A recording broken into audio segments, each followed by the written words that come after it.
Okay, with that, we will move into, thank you. We will move right on into our conversation on transparency, and I'm going to welcome to the stage Raj Manocha, EVP of Asking Canadians and Asking Americans, only Canadians and Americans, and they'll get going with their panel. Come on up. Thank you. No, Chris.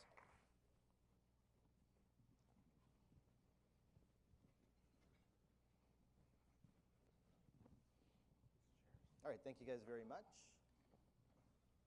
The sample world is at a bit of a crossroad, a very unique one. We've never had more diversity when it comes to opportunities to partner with different companies providing different types of sample sources, different ways to recruit. We've never had the amount of technology we've had before to streamline and find more efficiency when it comes to sampling. And we've never had the industry as a whole embrace the different types of ways we can produce and source sample. At the same time, we've never been more commodified. We've never had so many questions about the technology used to streamline all of our sampling. And we've never had more questions about the sources and the quality. And it kind of leads us to this big, massive state of confusion. And if you saw this morning through all the data we saw, clearly buyers and sellers of sample really aren't on the same page as of yet. This all leads us to the idea of transparency. And if we are to move forward as an industry to really tackle some of these broader issues, we really need to come together and have that as a very central theme to the conversations we have about moving forward. Now with that, welcome to the panel on transparency. As it kindly introduced, my name is Raj Manocha. I'm the EVP of Delvinia, and I manage several of their business units under their portfolio, including Asking Canadians, Asking Americans, and Methodify. And now let's welcome our esteemed panel. First, Jake Wolff, Managing Director of North America for Cint, Brian Lamar, Insights Director at EMI, and last but not least, Rob Berger, Managing Director, Voice of Market for Vision Critical. Welcome, gentlemen. So we'll get right into it. Thank you. So we'll start with Brian. How do you think the industry so far is faring today when it comes to transparency? Yeah, so I think overall the industry is as transparent as it's ever been. That's a great thing. I look at last night, Lucid opened up their office, invited the entire sample industry in the building, and just put out their strategy, right? People are still working, their strategy's on the wall. That's really the definition of transparency. And I look at technology advancements from Cint and others that are very transparent with their offering, and that's great for the industry. But likewise, we're also not very transparent. And I look at, we need to improve transparency from a lot of different perspectives, including, we heard about respondents, right? We need to let respondents know, or better let respondents know what's expected of them. We also, as sample providers, we need to just play nicer with each other and be more transparent with offerings and what type of sample we're utilizing. And especially with technology and buyers, we're dealing with a lot more people that are buying sample, and transparency could be a bad thing. Rob, will you? Yeah, this is a topic close to my heart. I think every day I get on the soapbox in the office and complain about an untransparent situation. Being more on the, let's call it on the market research side or technology side, we're frequently still coming up against, let's call them the traditional panel companies who are, let's call it claiming that they have panels still of completely unreasonable numbers. I can use an example recently where we lost an opportunity with a client who wanted to create a, let's call it a virtual sub-community of gamers. And we proposed them, hey, great, we'll pre-screen our panel, and our panel is quite small, but we consider it to be real. And we said we can give you we can create a sub-community, let's say 50,000 people who are gamers. This competitor, who will remain unnamed, who is one of the largest panels in the world, said, we'll provide you with 1 million people pre-screened. And the client bought it. And this is only in the last 2 months. So we have become more transparent, but the sort of activities that are going on in the industry haven't actually changed. And it gets into a question we're going to have later about, well, how transparent should you be about how transparent your competitors are, and what crosses the lines of business ethics and what's appropriate and not appropriate in a competitive situation like that. and it's a problem. And it's not, I don't actually think it's getting better. I think if anything, it might be getting worse, depending on which slices of the industry you're dealing with. Jake, in terms of that, particularly around sourcing models, with the complexity of the way the world is when it comes to sampling, do you think transparency needs to be different for different types of models? Yeah, I mean, I think it's fairly obvious from the conversations that took place today that the transaction between buyer and supplier in our industry, they're changing. Where there used to be very traditional interactions, human to human, you now have instances where technology sits in the middle. You have instances where in order to meet a more demanding buyer, suppliers are using new types of incentive models, new types of sourcing, new types of technology to overlay processes and efficiency to that transaction. And I think one of the issues we have is I don't think the conversations between buyers and suppliers have caught up to what's out there. I still see way too much of, whether it be bids, whether it be introductions, whether it be information shared back and forth that assumes that this is going to be your standard traditional transaction. And so I think that as suppliers change their business model and strive to achieve greater efficiency, greater respondent experience, and better business models, and buyers put more demand on all of us in this room, the responsibility on both sides to change the conversation exists. Yeah, and the conversation is also, it's misaligned. Vision Critical, it's not a sales pitch, we sit in sort of all three spaces: technology, research, and sample, selling, buying, and all those components. So we're kind of coming across all the different variants of entrance into the market research space, from the DIY tools, to the sort of DIY tools, again, to the full service agencies. And even the DIY tools are coming in, are starting to play some of the same games, saying, hey, you're buying from my panel. And we would all know this one company doesn't have a panel. So, even to the point of marketing their proposals as panels on the actual proposal template. So it's interesting that we keep on talking about transparency, but even the new entrants I'm finding are just jumping right into the same sort of quagmire that we've been sort of swimming in. Sure. So Brian, in terms of your sort of role aggregating a lot more sources, are you having the same types of conversations with all suppliers the same way, or are you asking different questions to different people? Yeah, I think the way we work, we are aggregators. We don't have a panel, so we're just as transparent with everyone we work with. So that could be a panel company, that could be a market research firm, or a corporate client. We're just as transparent throughout the process. And I agree with Rob. We do run into people or other companies, certainly not any here, that are just not as transparent. But we are as transparent as everyone. They might be in here. So, you guys have sort of touched on the idea of transparency when it comes to sourcing sample. So when it comes to proposals, how much detail are you guys putting into your proposals or to your bids back to people about the sources? Are you guys itemizing it enough so they can kind of see exactly where things are coming from, giving a CPI? Like, how are you going through that process? Rob? Yeah, okay. Well, for us, like we do buy from Fulcrum Exchange, we buy from the Instantly DIY system. I'll tell you everybody we buy from. And in addition to our own panels, we buy from Mendy here, Protégé. We put into the proposals, and if we can't fulfill it fully on our own internal panels of Vision Critical, we'll clearly say this percentage is coming from here. Do you want it?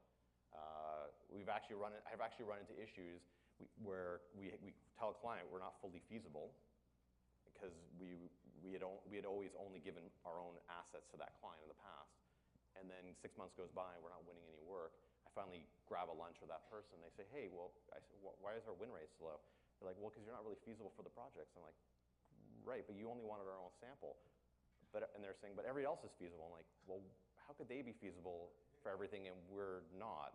And they're like, I don't know. So they go back, they ask their client, well, where were you getting the sample from? They're like, well, we were blending it.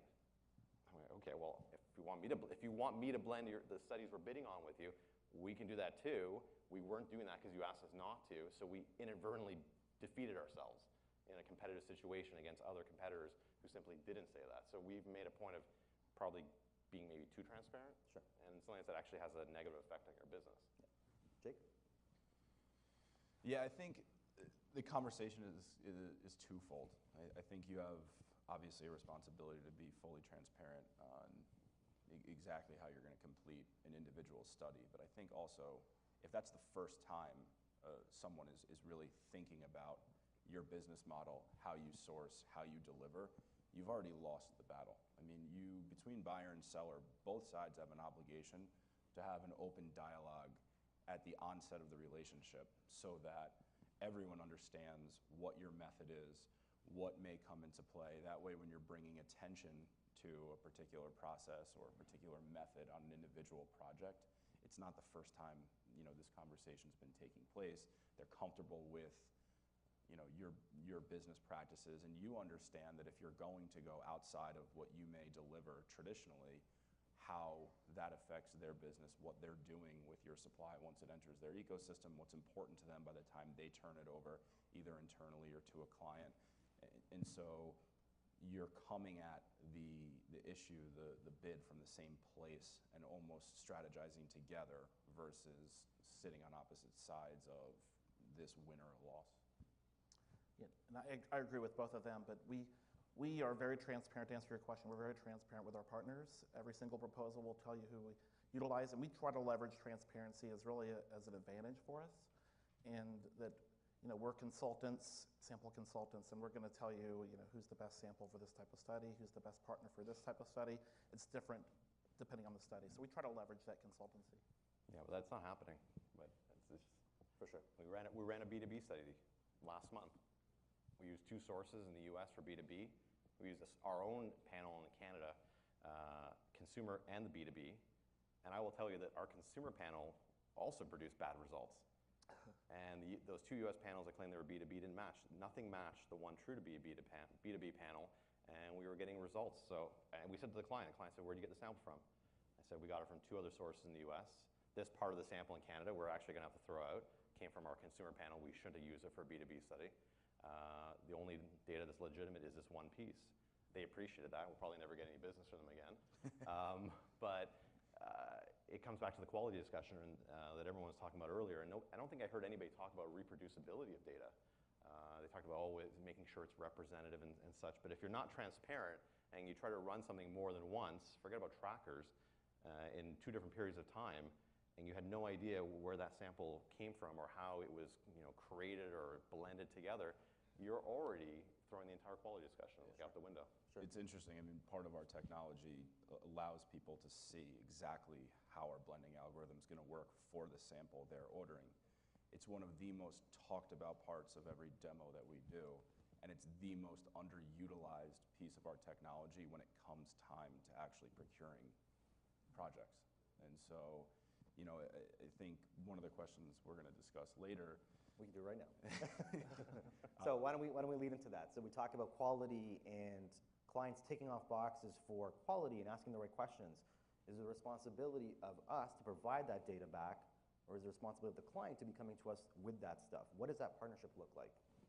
Yeah, and I think, we used in the previous discussion on this, in our internal discussion, the idea of ticking the box. And I don't think anybody wants that to be the dialogue at the onset of the conversation, but it's very easy to run down the rabbit hole of turning the transparency conversation into a yes or no proposition. Well, this is what I need on this particular study at this particular time. Can you deliver yes or no?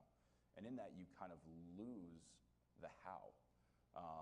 And it's very important. I wrote a stat down. I don't want to screw this up from before when Melanie presented, and they had buyers rank what they perceived to be quality. And there were 7 topics, and topic number 1 and topic number 7 were separated by 6 percentage points. So every buyer, and maybe even every project, maybe even every product within a buyer subset, they're going to define quality different. And it kind of goes back to what I talked about before, and not just saving that conversation for the individual bids, but having a real relationship between buyer and seller so that you each understand your own business models and you're strategizing together in an open way to reach the same end goal. So, I mean, you guys have really talked eloquently about that transparency, but what do you do in situations where Rob had, where you might have a terrible supplier, and I'm not singling anybody on the room, obviously, but you have a terrible, terrible experience. What sort of transparency do you owe your client about some of these suppliers who just aren't delivering? Like, is that something you should be talking about without bad-mouthing them? What do you owe back as to the industry as a whole and then to your client? Brian? Again, we try to be very consultative. So we understand that the industry has challenges, and we're not going to, everybody in the industry is our partners. So we'll talk in generalities, like Rob says, and we try not to cross the line into ethics, but we know when people are misstating their feasibility and misstating their solution, or they're utilizing not just a proprietary panel, but they're also using other sources. And we're dealing with a lot of uneducated buyers that don't understand the differences between proprietary panel and double opt-in and social and dynamic, and it gets really crowded, and even for sample experts like people in this room, it gets challenging to understand that. And most of our clients, they aren't just buying sample, right? They're providing other solutions to their clients that include questionnaire design and analysis. So that's a huge challenge for us, is to try to educate our clients, especially not just. We talk about quality from it's a quality respondent. Doesn't necessarily mean it's the right respondent. So there's a whole representativeness, transparency element to this as well, that it's the right type of source, not just a quality respondent. Right, and the right type of source is huge. We've done a lot of research, and for depending on the actual source, even panel, how was that panel built, and depending on how many sources we used. Did they change the sources? Again, using an example, we have that B2B panel. I would never sell that for a representative sample, because even if you balanced it on 18 different types of variables to ensure it appeared to be as representative as possible of the population, it's not. It's psychographically different. People's attitudes in there are different. They're just different people because of what they do and where they came from, and nobody's talking about that. It's very rarely spoken, and it leads to a lot of very challenging conversations when the results go off the rails. Mm-hmm. Jake? Yeah, I think I agree with a lot of what was said. I think one thing I would just want to add is those conversations always become a lot less awkward when they're proactive versus reactive. Yeah. If you're proactive in how you're going to source something before the launch date, and if you are the one bringing issues to the clients, that's appreciated, and that's honest, and that's you could still stay business neutral with other sources, with yourself, if you're handling it in that manner versus it's too late at this point. Now, to save myself, I'm going to throw someone under the bus, even if they deserve it. Fair enough. So let's talk a little bit about technology and the rise of technology in sampling and sort of how that influences transparency. So Brian, why don't you lead us off? Yeah, so we've talked a lot about programmatic and APIs and all these new technologies, and I agree that if you're not really embracing technology, you may not exist, but it just creates so many challenges for us in that, again, we're kind of dealing with a lot of people that have access to writing surveys and executing surveys that didn't have that opportunity before. And so we're dealing with a lot of uneducated buyers, and when everything's kind of automated, and I think it was before people were just using their fingers and not using their heads, that just creates a lot of challenges for us as consultants and suppliers, that making sure that they're doing things the right way, and it's a huge challenge. Jake? Yeah, I mean, I think at the onset of this panel discussion, Bonnie and Mendy and myself, we were in Miami kind of talking about this, and when it comes to technology, the difference between technology maybe and some of the traditional sourcing methods is that you're starting to get into people's proprietary business assets, whether it be the way that you route, the way that you pre-screen, the way that you incent, the different pieces of technology that sit at part of that transaction. You're getting into some stuff that's very close to people's business plans, and I think that there is a mindset out there that because of that, transparency doesn't have to play a role in discussing those pieces of technology. But I think, buyers have a right to ask and have a right to know, specifically if you're going to get into, pieces of technology that may affect data. I mean, I had a conversation this morning, I don't know if Terrence is in here, but we had a conversation about this morning on a particular project and how we can proactively look at how things are going to perform depending on what pieces of, our technology he's utilizing. Rob? Yeah, but one of the problems that we're seeing with the technology is, and this might sound strange coming from a technology company, but it actually makes it more confusing. It's actually, I think we might have said this before, but the transparency is actually making it more difficult to actually be transparent. If that makes sense from a technology standpoint. If you actually don't know what you're using, or you put it in the hands of the wrong people, they're getting it faster, quicker, and they don't even know what it is. If you actually, I know the guys here from Lucid and Fulcrum, if you actually start digging into that system, there are layers upon layers of literally of where respondents are coming from within the sources. There are sources within the sources within the sources, and it can get actually quite confusing unless you have a lot of time to spend on it to actually understand the nuances and what is actually driving the quality anymore. And I'm not saying this is in a negative fashion, but it's something that we have to be, as the experts for our clients who will never understand this, as transparent as possible and have them feel the comfort that we are actually on top of that situation. And it's something we spend a lot of time on trying to get into, so that if we're going beyond the panels, we're not just delivering, it's river sample. It's such a ubiquitous term. Now it's sort of called exchange sample, which sounds maybe a little bit better. But what, again, is that? And the technology has allowed us to kind of almost just do it so fast and mask it all and generate respondents actually at a greater level than ever before, but we have no clue where half of them are coming from or more. Great. So Jake brought up an interesting point about proprietary versus transparency. So guys, what are some things you would never tell your client, if anything? Jake, I'll start with you. I appreciate you starting with me on this one.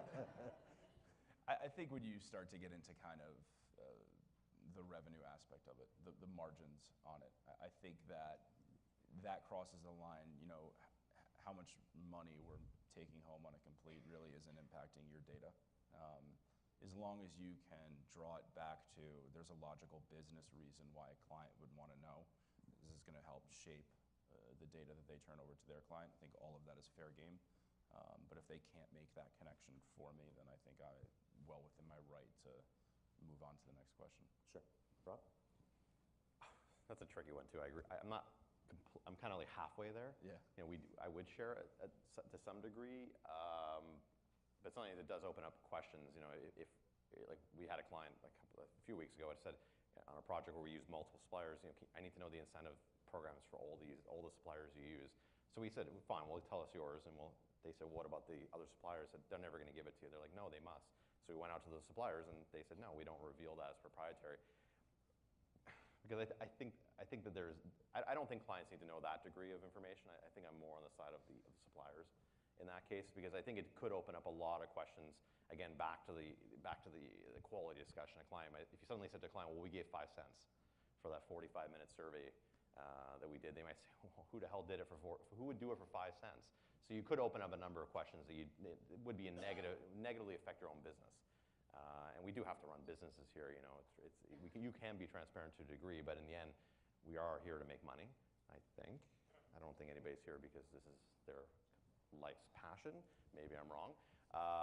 But it is a business in the end, and I would give some information, but I wouldn't start getting into exactly the margins that we're making, because some clients might be shocked and ask for it even cheaper, which in some regards is impossible.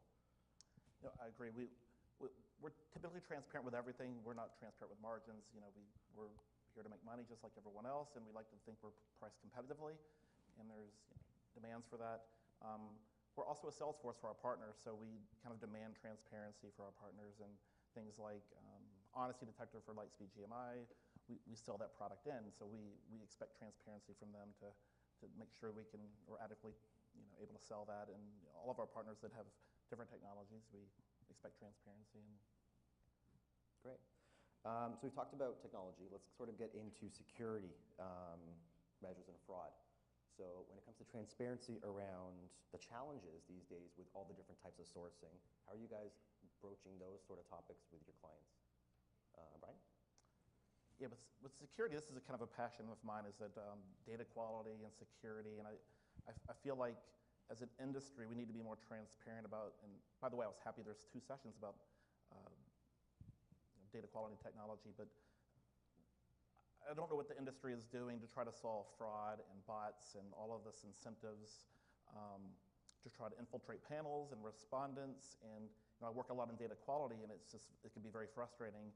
And this holds true for every panel out there, that people are sneaking in. And it's a huge challenge as an industry when it's exposed to clients. I mean, we all kind of look silly when that happens. And so I would love some sort of, and maybe it's out there, maybe there are white papers that everyone has written about how to stop this and what's being done. And I understand that the people committing fraud are a step ahead of the people trying to stop the fraud.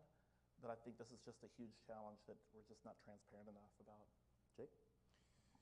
Yeah, it's not a huge passion of mine, but I understand that. It's extremely important nonetheless. I think that with our business model and the amount of markets that we're in and the amount of supply sources we're hooking up, it's something that we have to talk about often. And I think, there's kind of twofold to this. There's proprietary, there's off-the-shelf technologies that you could implement and make sure clients are educated and know about. But then there's also the communication and educational piece. I mean, Peter Miller will know. I mean, I'm sure I've annoyed him far more times than he would like. Yeah, exactly. So, and to make sure that it's communicated in a way that everybody understands. And I think staying, on top of what's going on in Russia or whatever, the hot button item might be at the moment. I love the term sample consultants. We owe that to our clients and to our buyers. They shouldn't be coming to us and saying, what are you doing in Russia? We should be coming to them and saying, here's what we're doing in Russia, and here's the person that can, educate you on that. Rob? Yeah, I'll focus more on the fraud because the security discussion is ultra boring for me. We have a guy that does security at our company. If I see him coming down the hallway, I turn around the other way and run, and he's a friend of mine. But the fraud discussion one honestly really pisses me off a lot. There's no consistency. It's all over the place. We'll push samples, somewhere, and somebody will, randomly decide that based on some questions that, somebody who put their research hat on that day decided was the determining factor of who's a fraudulent respondent. And it's just it's like whack-a-mole. Nobody's really looked into it. There's almost no technology that we've seen that actually truly detects fraudulent respondents, people who who are just there to cheat or get through the survey really fast. And then people put straight lining things in out of nowhere. I'm a very fast reader. I would be a straight liner on every survey that anybody would deploy here. So is that actually a legitimate way to say that I'm a fraudulent respondent in that instance? No. It really irritates my wife when she has to sit beside me and I read the newspaper and I'm done before she's even finished the first page. But there's no consistency, and there's been almost very little discussion at an association level or industry level around that topic of fraud. The whole security thing is another area that we can have a half-an-hour boring conversation about later on. Fair enough. So when it comes down to things like client-controlled pieces such as fraud, what sort of transparency are you guys achieving to kind of get your clients to be coming to you with stuff as opposed to just telling you stuff? So is there collaboration happening in that way? Jake? Yes and no. I mean, every client is different. It's not only is every client different in how they're detecting it, but every client's different in how they deal with it. We have clients who just build in for oversample. They, when they're sampling in a certain market, they know it's going to happen. They don't want it to stop the business process, and away we go. And then there's clients who I have to have a 12-minute phone conversation with every time someone leaves a open-ended question blank. So it's very hard, to Rob's point, to kind of put a bow on this and say, this is how it's going to be done. Sure. Rob? Yeah, no, we had a client the other day who said that exact thing. They said, if we use this supplier, we just simply ask them for twice as many completes as we need. We know we will clean out half, but I can't use you because they're like a third of your price. So I'm like, okay, I don't understand this conversation we're having here. It's like, and they're like, but we want to make sure we have a quality product. It's a little bit back to the grit responses. There was two numbers that jumped out that shocked me. Everyone was extremely unhappy with the quality of sample, but they were also extremely unhappy with the price of sample, which defies all the laws of supply and demand and economics in general. Like you can't walk into a car dealership and say, I want to pay. I think Mendy told me this over lunch. I want to pay $25,000 for a Lexus. Why? Well, because that's what I want to pay. And then they'll say, go to Honda, and you can buy a Civic. It just doesn't make any sense. But these are the types of conversations that clients are having with us, which lead into these, especially also around fraud. They're complaining about the quality, but they want the price. So they've come up with like these sort of half measures, like doubling the number of completes because they know that they'll just clean it all out, and the supplier won't charge them for it in order to get around the whole issue. And it's something that we need to definitely look at. Definitely. Brian? Yeah, I agree with them, but from a client perspective, we have a varying level of transparency in terms of data qualities. Some of them are very open and partnering with us in terms of all of the measures they're using, and others are just sending us, here's the bad IDs. And that's the area that really upsets me, because we try to protect our partners and protect our panelists and protect their asset. And so I would love to have more information so we can support our partners again. But there's no standardization around it at all. Like Rob said, it could vary in any study at any point, and that's a huge challenge. Okay, great. We'll do a couple more questions, then we'll open it up to the audience. One that I sort of added because it comes up all the time. And we've all been in the situation where project in field, we're short on sample, we're trying to get it done. I'm sure all of you guys have been in that as well. How many times do you go back to your client to tell them you're pulling on a partner? Brian? How many times do we go back to our client and tell them we're pulling on a partner? Yeah, every time. Every time. Yep. Jake? Every time. I mean, our technology is a little bit unique in that there are quite a few buyers that we have that are fine with just taking what they can get with us. We have buyers that we know want, if they order 2,000 completes, they expect 2,000 completes, even if specs change in field. So again, it boils all the way back to the original conversation of understanding how you transact with that buyer, but we would never bring on a partner without getting their permission first. Yeah, we never do unless it's like 2 completes short. Sure. But I maybe ask the room, because I think that these guys are both already in the position where they use partners to deliver everything. We don't really sell samples, so it's probably maybe a better question for the audience. I'll ask it. Yeah. And my last question to you guys, the way the industry is, you saw how confused sort of the buyer and seller relationship is right now. If you had to sort of give one lesson about transparency that you think would help the industry move forward, what would that be? I would encourage everyone out there to scrutinize what you would consider to be a traditional supplier the same way you would scrutinize a non-traditional supplier. Fair enough. Rob? I challenge that term. Traditional supplier doesn't actually exist. I think that's a really... I would agree with that, but I think there's a belief in the room of there is. If they're buying panel via email, that's traditional, and if either perceived or not perceived, if anything else is finding its way in, then it puts itself into a new category. Yeah, but I would agree. Yeah, ask the questions. You'll usually get an answer, and then there is always going to be an element of buyer beware. It's something that we have to be aware of. Right? Yeah, I would love more transparency on how panels are built. There's generic terms thrown out there, affiliate networks and co-share. I don't even know what those mean. No idea. So I would love more idea where they're coming from. Well, before we open it up, one last question. In terms of the amount of sort of, I'll call them vernacular, that's been thrown out because the industry has changed so quickly, the barriers to entry have become so much easier to absorb, how do we get around all these new words and new things that we have to figure out to sort of equate the older models to the newer models. So do we owe sort of the industry some sort of guidelines about, or a glossary at least, of what all this stuff is? Because to Brian's point, how do we have those conversations when there's sort of a new word every single day? Anybody? Anybody who wants to? I think it can be an education. Maybe it's a little old-fashioned, but every market researcher typically does some sort of research training. Either I know in Canada we have like what are they called?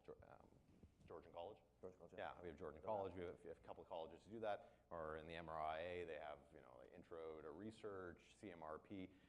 There's not a component on sample. Yep. Any of those courses, association programs around sample, and which is I find amusing because they're teaching everyone how to write a questionnaire, but they're not teaching them at all about how to get the right people to answer them. It just seems very ironic. And then those are the same people who then come back and say, well, I want quality. They don't have no clue what they're talking about. They don't even know what that means. Sure. So I think it's an education and actually training people in the industry on the market research side, the insights professionals, and even end clients, because end clients today are doing more and more research on their own. And we should create something that people can actually take, even if it's like a 1 day, a half a day, 3 hours online sort of educational tool that they can be sort of immersed in all these different terms. Sure. and what they actually mean. I absolutely agree, and I think SMR released something last year, but it seems like a lot of these terms are just marketing terms or sales terms that people are trying to leverage and confuse their clients maybe, that they have this black box of solution that's whatever. But we absolutely need some sort of standardization, because it's really hard to educate clients on the differences of these, because they might have heard a term and then you have to try to completely educate them on every single one of those terms that are minutely different. Jake? Bonnie's jumping out of her seat. Yeah, I just think dialogue is key.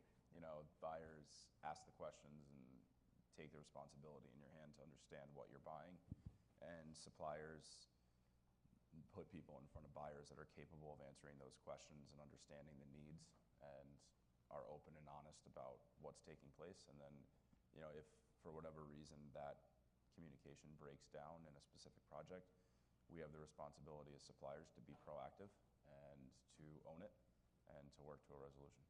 Perfect. Thanks, guys. Now let's open up to some questions. Yes, sir. Rob, there is a module course for the MRII. It's the Market Research Institute International. Correct. It's an online program oversighted by the University of Georgia. Started about 10 years ago. I just took a look. There's an online module of sampling.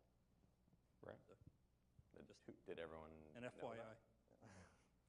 So I guess the question is, how many people actually knew that? How many people knew that? Anybody? They weren't. Couple? So it's like So three. how do we as an industry then? Yeah. No, it's great. I promote see that, like right? 3 hands Yeah, up this in was the a audience. program that actually I started when I was president of MRA many years ago, because most people in our industry never had formal training. There's only a few master's MMR programs, and University of Georgia did this through an online program. There's, I think, 11 modules all through the research process. And most of the enrollees are corporate enrollees, researchers at the corporation level. I'm a graduate of that program, so I'd love to talk to you more about that. Any other questions, guys? Yeah, I wanted to follow up on the comments about sampling. The MRA is a great program, and that's sort of more positioned from the probability framework that we have. Yep. What Rob was really talking about is understanding what the marketers do, understand where these people are, and dig them out and understand more about them, which is really the problem here. We use probabilistic models, try to get representativity, which is really not possible. Theoretical stuff is very important. A lot of that is important about randomizing, and understanding if you have a frame, you don't have a frame, but I think there's more on the marketing side that we don't look at, which is really going to help you find those people that you need. Yeah, I agree. Any other questions, guys? Yeah, Rob, I love your real-life examples in the last 2 months, because I think probably everybody could replicate those Yeah, examples. for sure. What, where you've got this sort of lack of transparency of source, what do you think the drivers are of why people are so lacking transparency? Is it sort of fear of Pandora's box being opened now, or what do you think's in their head? In the heads of the sellers or the buyers? Yeah, the sellers. It's definitely the Pandora's box. I think there's definitely a nervousness about margin erosion. If you show too much of like what's behind what's behind the curtain, either A, the clients will figure out a way to just go behind the curtain and buy it themselves, or they'll start asking a lot of hard questions you may not want to answer. And I think that the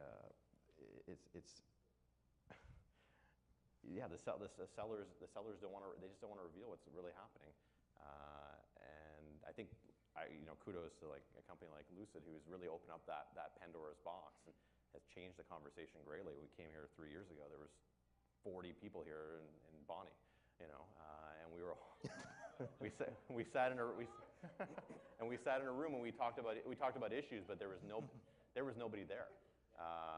To actually, we were kind of discussing it amongst ourselves, and I think now it's a bigger conversation.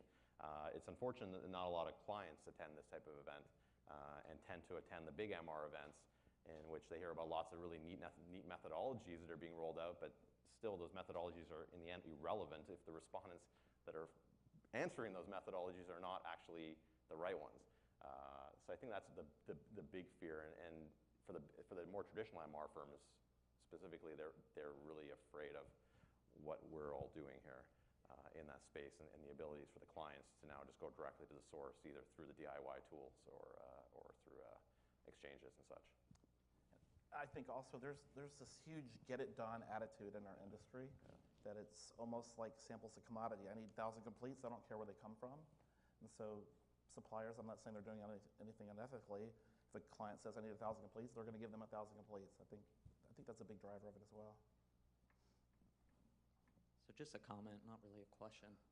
I think a lot depends where you sit in the transaction chain to get to the point of transparency. So for example, the research agency talking to the end client and running through their research needs, they understand the sensitivities of the client. They put together a research plan, taking into account the sensitivities and what needs to happen. That firm then may go to a supplier or a panel company to conduct research and may deliver part of the sensitivities or part of the research plan.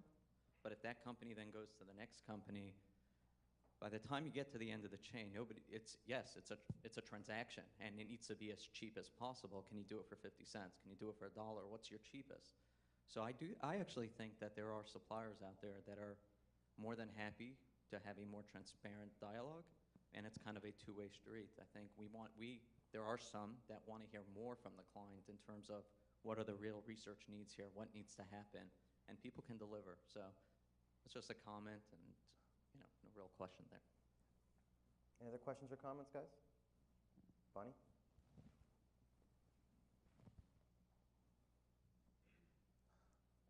I just wanted to mention quickly that we had a collaboration lab, a series last year on transparency, which many of us, I think, are very, very passionate about. So tomorrow we'll be hearing from John Bremer, and Casro has graciously partnered, and we have a whole initiative running about transparency with a real focus on definitions of sample sources. And so last year we put together a whole list of source types. And okay, traditional panel, what is that? And then we said, okay, river is dead. What is that? And so we'll be hearing more about that tomorrow, because this is something that everybody's struggling with, and every client, they want to know. In my experience as a buyer, they want to understand, and they're trying to make sure that their sourcing is consistent, but they have no idea. You talk to one source and they say they're a panel, and then you talk to someone else and go, they're not a panel. What are you talking about? So more to come on that, but we're excited that this initiative is continuing, and a lot of people in this room are heavily involved. And then the other thing I just wanted to add, are we out of time yet? Yeah, no, we got a minute. We're Okay. good. It's not, you guys are watching it. Yeah. It's just, as a buyer, we do have clients that they want to know everything, and they want to know, if you're getting 2 completes from a source to top up, they want to know. And they want to know how that compares, to another source. And so it's very, very difficult because, you know, we are trying to be transparent. You know, we use our own assets, but also, you know, we're blending. And then, you know, where does it end? So, you know, we had one client that wants to know all the recruiting sources for 6 panels. So, you know, we get papered up, we have all these NDAs, nobody says, you know, nope, that's off limits, right?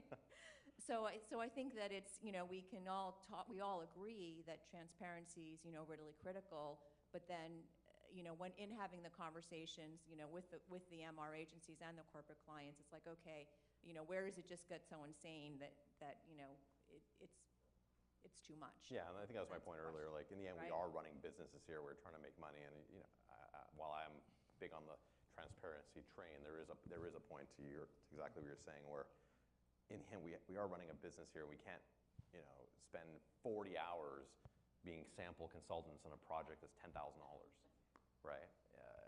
It is about measuring like the return on investment. Also, if a client wants to do $1 million program with you. You know, we'll send our highest paid people to go talk to them for 3 days about, you know, everything that's going to go into their program. But if it's $10,000 job, we're going to say, maybe go do it with somebody else who if you don't trust us.